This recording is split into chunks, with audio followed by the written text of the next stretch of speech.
جبل برام أين يقع؟ وكم يبعد عن المدينة المنورة؟ وما هي أبرز المعالم التي حول هذا الجبل؟ وأهم الأحداث التي وقعت جواره من السيرة النبوية؟ كل هذا وأكثر سوف نتعرف عليه في هذه الحلقة، فكونوا معنا. بسم الله، توكلنا على الله. جبل برام بفتح أوله وبكسره، والفتح أكثر. جبل عند الحرة من ناحية النقيع كأنه فسطاط، يبتدئ منه النقيع وهو من أعلامه في المغرب، ويقابله عسيب في المشرق. وهذا ذكره السمهودي في وفاء الوفاء، والفيروز أبادي في المغانم المطابة، والبكري في معجم مستعجم. وهو في وسط حوض الوادي، وفي أخصب ناحية منه، فعنده تجتمع كل روافد أعالي النقيع. وجبل برام له ذكر في تاريخ وادي النقيع.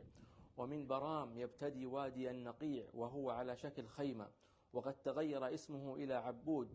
وكان يسكن الوادي قبيلة مزينة، وخلفتهم فيه الآن قبيلة السهلية من حرب.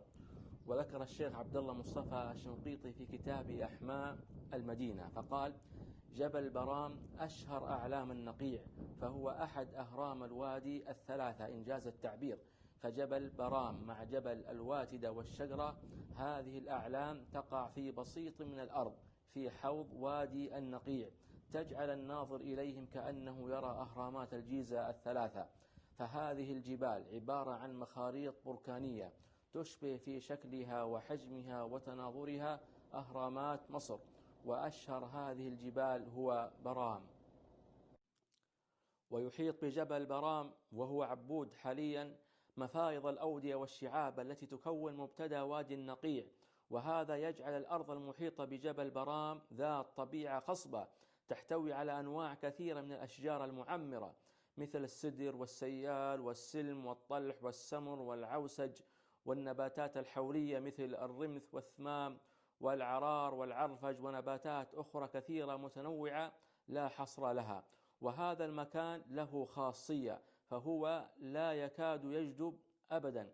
قلت وقد زرت هذا المكان بنفسي ووقفت عليه، فوجدت فيه الربيع بكثرة والغنم ترعى فيه.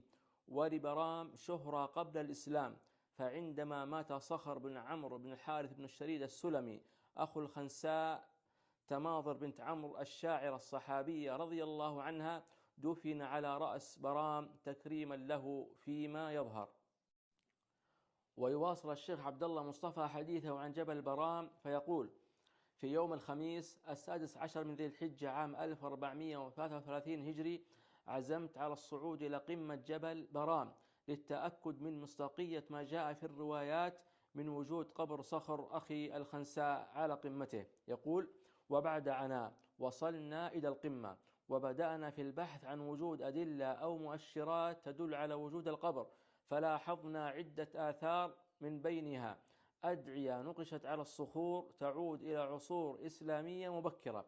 كما لفت انتباهنا وجود دائرة حجرية بيضاوية الشكل في أحد حجرتها نقش عجيب يصور ما يشبه امرأة ناشرة شعرها كأنها تولول، رافعة مشعلا بيدها، عند أقدامها ما يشبه جسد مسجى في منظر يترجم بصورة بصرية فنية بيت الخنساء الشهير: وإن صخرا لتأتم الهداة به كأنه علم في رأسه نار.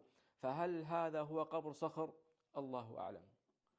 ويعلق الشيخ عبد الله مصطفى على هذا النقش الموجود على رأس جبل برام فيقول: هذا النقش موجود على رأس برام بجانب ما يعتقد أنه قبر صخر، فهل هناك علاقة بينهما إذا علمنا أن صخرا كان يتعالج لمدة سنة في النقيع قرب جبل برام، أو أن هذا المكان كان يتمتع بخصائص بيئية تجعله مكانا مناسبا للاستشفاء؟